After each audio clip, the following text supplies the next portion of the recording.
नमस्कार, लेक सिटी न्यूजमा तपाईंलाई स्वागत छ। अब अहिलेसम्म प्राप्त मुख्य खबरहरू सुन्नुहोस्। अब समाचार विस्तारमा सुन्नुहोस्। कोशी प्रदेश सरकारले अध्यादेश मार्फत बजेट ल्याउने भएको छ। बिहिबार प्रदेश प्रमुख परशुराम खापुङले कोशी प्रदेश मन्त्री परिषदको सिफारिसमा बजेट सम्बन्धी 2 अध्यादेश जारी गरेका छन्।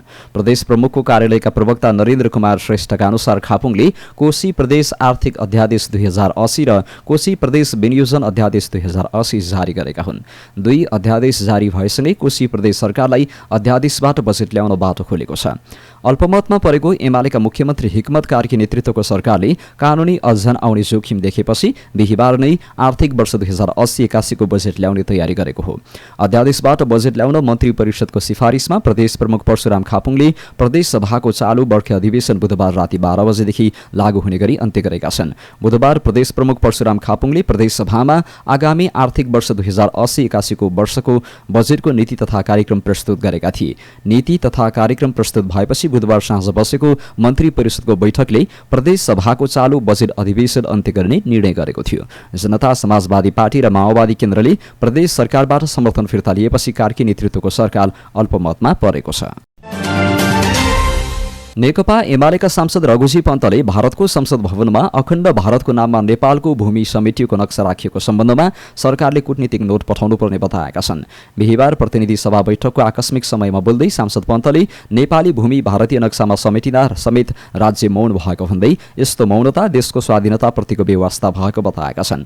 उनले सो नक्साप्रति नेपालले विरोध जनाउँदै भारत सरकारलाई तत्काल कूटनीतिक नोट पठाउन सरकारसँग माग गरेका छन्। उनले कूटनीतिक नोट पठाएर संसदलाई जानकारी गराउन समेत माग गरे। उनले नेपालको परराष्ट्र नीतिमा खलबल उत्पन्न हुन थालेको बताएका छन्। केही दिनअघि एक सञ्चार माध्यमसँगको अन्तर्वार्तामा भारतका लागि नेपाली राजदूत शंकर शर्माले हिन्दू राष्ट्रको पक्षमा वकालत गरेको भन्दै उनले यसबारेमा सरकारको स्पष्ट धारणाको माग गरे। उनले ईपीजी प्रतिवेदनको सम्बन्धमा राजदूतले दिएको वक्तव्यको पनि विरोध गरेका छन्। सांसद पन्तले राजदूत शर्माले 14 महिनापछि मात्रै भारतीय विदेश मन्त्रीलाई भेट गर्न पाएको भन्दै नेपाललाई हेपिएको कारण समयमै भेट हुन नसकेको उल्लेख गरे। उनले सो हेपाईप्रति प्रतिरोध गर्नुपर्ने बताएका छन्। सरकारले मुख्य सचिवका रूपमा कार्यरत शंकरदास बैरागीलाई राष्ट्रिय सुरक्षा परिषदको सल्लाहकारमा नियुक्त गरेको छ। बिहिबार सिंहदरबार स्थित प्रधानमन्त्री तथा मन्त्री परिषदको कार्यालयमा बसेको मन्त्री परिषदको बैठकले मुख्य सचिवका रूपमा कार्यरत शंकरदास बैरागीलाई राष्ट्रिय सुरक्षा परिषदको सल्लाहकारमा नियुक्त गरेको हो। 3 महिनापछि अनिवार्य अवकाश पाउने बैरागीलाई सरकारले मुख्य सचिवबाट राजीनामा दिन लगाई राष्ट्रिय सुरक्षा परिषदको सल्लाहकारमा नियुक्त गरेको परराष्ट्र मन्त्री नारायण प्रसाद साउदले बताएका छन्। यस्तै साउदले सरकारको मुख्य सचिवमा डाक्टर बैकुण्ठ अर्याललाई नियुक्त गरेको बताएका छन्। नेपाल प्रहरीको पर्यटन क्षेत्रमा कार्यरत रहेका कर्मचारीलाई चिनिया भाषा प्रशिक्षण दिएको छ। पर्यटक प्रहरी, इमर्जन म्यान्डरिन एकाडेमी, IMA र इस्ट चाइना युनिभर्सिटी अफ टेक्नोलोजीको सहकार्यमा पर्यटक प्रहरीलाई 2 महिने चिनिया भाषा प्रशिक्षण दिएको हो। प्रशिक्षणमा सहभागी पर्यटक प्रहरीलाई बुधबार प्रमाणपत्र वितरण गर्दै संस्कृति पर्यटन तथा नागरिक उड्डयन मन्त्रालयका सचिव सुरेश अधिकारीले पर्यटक प्रहरीलाई चिनिया पर्यटकसँग सञ्चार गर्न र उनीहरूको समस्या समाधान गर्न सहज हुने बताए। पर्यटक प्रहरीलाई अन्य भाषाको पनि प्रशिक्षण दिन जरुरी रहेको उनको भनाइ छ। साथै चीनका लागि नेपाली राजदूत विष्णु पुकार श्रेष्ठले नेपाल र चीन छिमेकी मुलुक भएकाले एक आपसमा भाषा जाने हरेक कुरामा सहज हुने धारणा व्यक्त गरे। यस्तै चिनिया राजदूतावासका काउन्सिलर वाङसिन, नेपाल पर्यटन बोर्डका महानिर्देशक होमप्रसाद लुइटेल, प्रहरी नायब उपरीक्षक सुगन्ध श्रेष्ठ लगायतले प्रशिक्षणबाट पर्यटक प्रहरीलाई काम गर्न थप हौसला मिल्ने बताए। कार्यक्रममा भाषा प्रशिक्षणमा सहभागी पर्यटक प्रहरी लक्ष्मण राउत, कुमार बहादुर खड्का, सुरिता नेपाल, शुभराज महतारा र सुनिल श्रेष्ठलाई प्रमाणपत्र प्रदान गरिएको छ। 2 महिनासम्म सञ्चालन भएको पर्यटक प्रहरी भाषा प्रशिक्षण कक्षका लागि इमर्जन म्यान्डरिन एकाडेमीले छुट्टै पाठ्यक्रम बनाएर अध्यापन गराएको एकाडेमीका सञ्चालक प्रमिला तामाङले बताएका छन्। अनलाइन बेटिङ प्लेटफर्मको विज्ञापन तथा प्रसार गरेको आरोपमा कलाकार राजु पौडेल, राजु मास्टर र मरिसमान श्रेष्ठ बल्छी ध्रुवेसहित 8 जनालाई प्रहरीले पक्राउ गरेको छ। उनीहरूलाई बुधबार पक्राउ गरिएको उपत्यका अपराध अनुसन्धान कार्यालयका प्रवक्ता एवं प्रहरी उपरीक्षक एसपी रविन्द्र रेग्मीले जानकारी दिए।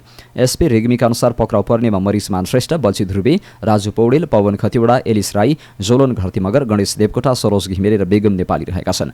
प्रहरीले बुधबार पनि 1x बेट मार्फत 1 अर्ब बढीको सट्टेबाजी गराउने 5 एजेन्टलाई सार्वजनिक गरेको थियो। पछिल्लो समय सामाजिक सञ्जालमा बेटिङ तथा क्यासिनो गेमिङ एपहरूको प्रसार तीव्र रूपमा हुन थालेपछि प्रहरीले त्यस्तो कार्यमा संलग्न व्यक्तिमाथि कारबाहीको तयारी थालेको हो। नेपालको मुलुकी अपराध संहिता 2074 को धारा 125 मा जुवा खेल्न वा सट्टाबाजी गर्न नहुने व्यवस्था छ।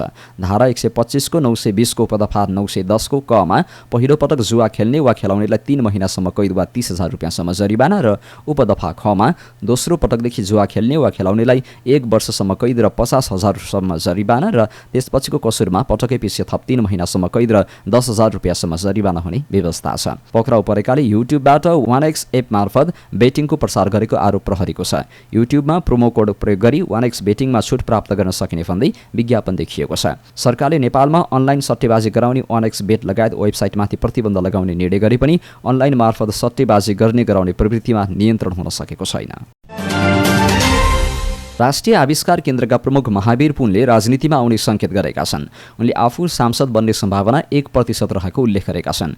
स्कुल पढ्ने, अमेरिका जाने, नेपालमै बस्ने, वायरलेस प्रविधिबाट दुर्गम ठाउँमा इन्टरनेट पुर्याउने र राष्ट्रिय आविष्कार केन्द्रलाई अहिलेको अवस्थामा ल्याउने सम्भावना 1% रहे पनि अहिले ती सबै काममा सफल भएको भन्दै उनले अब सांसद बन्ने सम्भावना पनि 1% रहेको बताएका हुन्। उनले राजनीतिक पार्टी खोलेर चुनाव लड्ने र सरकारमा जाने सम्भावना पनि 1% रहेको ट्विटरमा उल्लेख गरेका छन्। उनले लेखेका छन्, गण्डकी प्रदेशको नवप्रवर्तन अनुसन्धान आविष्कारको अभियानमा अहिले मैले भोग्नु परेको बाधा अडचन र सरकारी नीति नियमको पेलाइ यही रूपमा रहिरहने हो भने मेरो सांसद बन्ने सम्भावना 1% छ।